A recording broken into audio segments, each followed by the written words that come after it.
down the Bible, he said that the cost of living will also be down the moment the Bible touches down. To our surprise, when the Bible touched down, the cost of living shot up to unimaginable levels.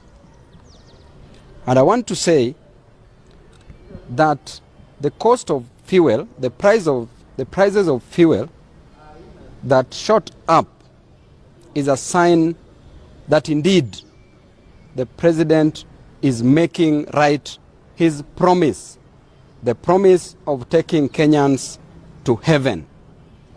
Yale mambo matatu, ile ya watu kwenda binguni, indeed is being exercised. And I want to say that increasing the price for fuel literally increases the cost of production. Therefore, the cost of living cannot be lowered if the cost of production goes up.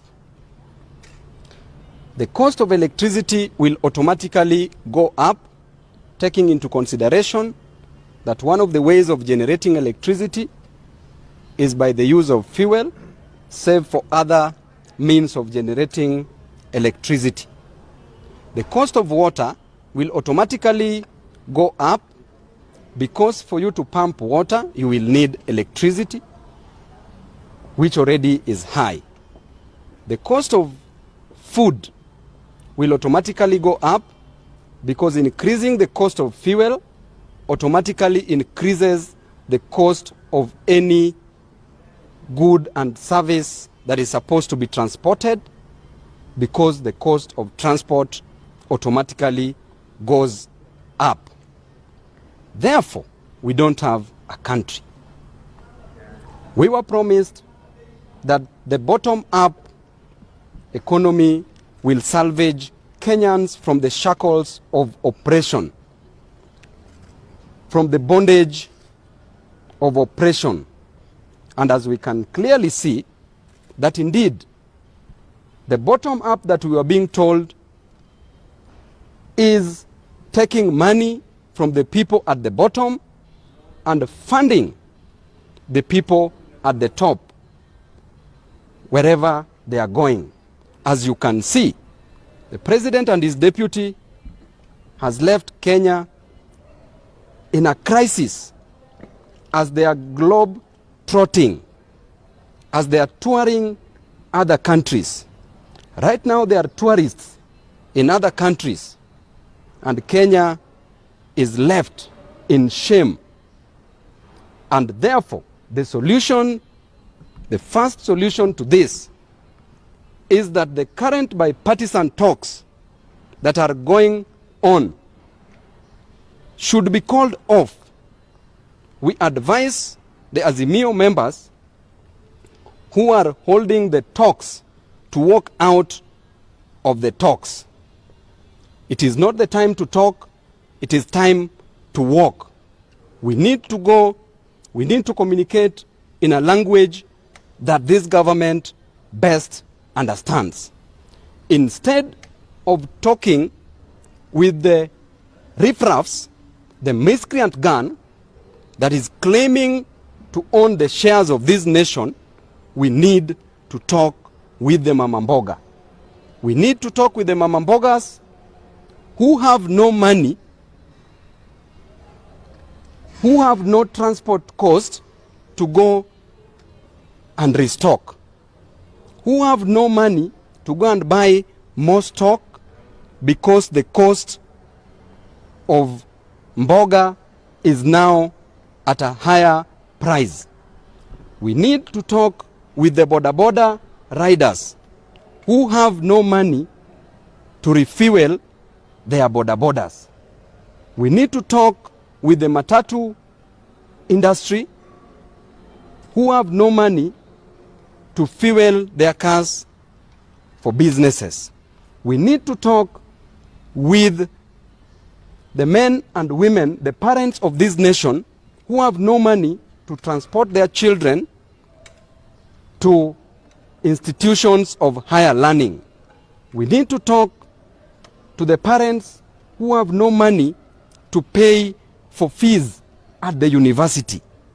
The current situation in the university is so wanting, where we are being promised by the government that they shall provide scholarships for 45,000 students across the nation, while currently they cannot disburse money for the ongoing students, for the students who are currently studying at the universities.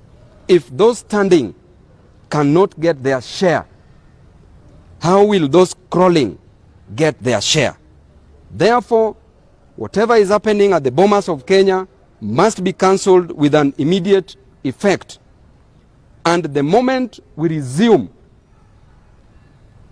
to our normal operations, then the president and the deputy president shall come back to Kenya, because as things are, they are very comfortable. Wameenda kuogelea ng'ambo, Wakenya wakiumia hapa nchini. Wameenda kujivinjari ng'ambo, wakati Wakenya wanaumia hapa nchini. So we are waiting for a major announcement, and then after that we need to stop singing and we start swinging. We are already suffering. The situation is already worse. And as things are, I can clearly tell you that one of the terms of reference, the main reason why the bipartisan talks were called, is to lower the cost of living. And as things are, the bipartisan talks are there, but the cost of living keeps on rising. Therefore, it will never be handled.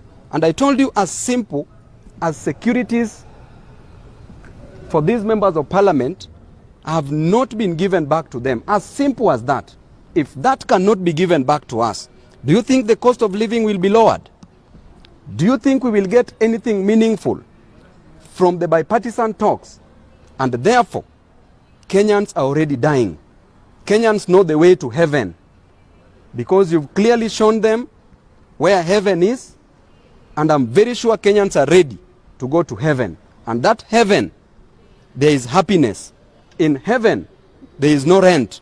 In heaven, there is no cost of electricity. In heaven, you are not buying water. In heaven, there is free food. Therefore, let us meet in heaven. If there were jobs and if we were expanding our income, then it would be better to expand the expenditure. But you cannot expand the expenditure while the income is constant and to some people have no jobs. Look at the oil that we import from Libya, the oil that we import from Nigeria and Sudan, and we pay them in dollars. Does that make sense? Even from Africa, it does not make sense. Therefore, somebody is doing business. Somebody is doing business, and business must just profit somebody. And clearly we were told that it is a company, and a company must make profits to the shareholders. The price of fuel keeps on shooting. So which means that whatever the minister is saying is complete balderdash, gibberish, nonsensical, and probably doesn't know how to run that ministry. The best thing that we should do is to do away with EPRA. Ever since EPRA was established, we've been suffering in this nation. And EPRA must open up the market, because the market is so constrained to a few individuals who are interested in making profit from the business of fuel. And that is why we are suffering as we speak. And we also know those who are doing the business. If the market is opened up, then we will not be suffering. Therefore, with the introduction of the many leakages, one of them being corruption, that the money that was meant for projects were eaten, were pilfered, were misappropriated, were defrauded. That alone tells you that now they are trying to get into another kitty. But how true is that? Because it is not proven. First of all, they must tell us that the money that was budgeted for these projects, where did the money go to? So I think whatever he's saying is a mere statement of puff and misrepresentation of facts into factoids. Hizi pikipiki za umeme ziko ngapi zimefika hapa nchini Kenya? Usitengeneze pikipiki moja mbili kisha useme pikipiki za umeme zimefika nchini Kenya. Usilete gari mbili tatu nchini Kenya ambazo zinatumia umeme kisha useme magari za umeme zitumike hapa nchini Kenya. Na kama bei ya umeme already iko juu, hata hakuna haja kuelekea hiyo route, because the main reason why wameleta hii mambo ya kutumia magari na pikipiki za umeme ni to reduce mambo za pollution. Sasa mimi naweza kuambia ya kwamba rais ako na visanga mingi sana hapa nchini. Juzi umemwona katika gari ya umeme, angepigwa shock kwenye hiyo gari. Angepigwa shock, atuwache na rigiji. Sasa inchi singeisha. Jamani, sasa tuachane na hiyo mambo ya pikipiki za umeme na magari za umeme. Tutumie ile mambo ambayo tumezoea.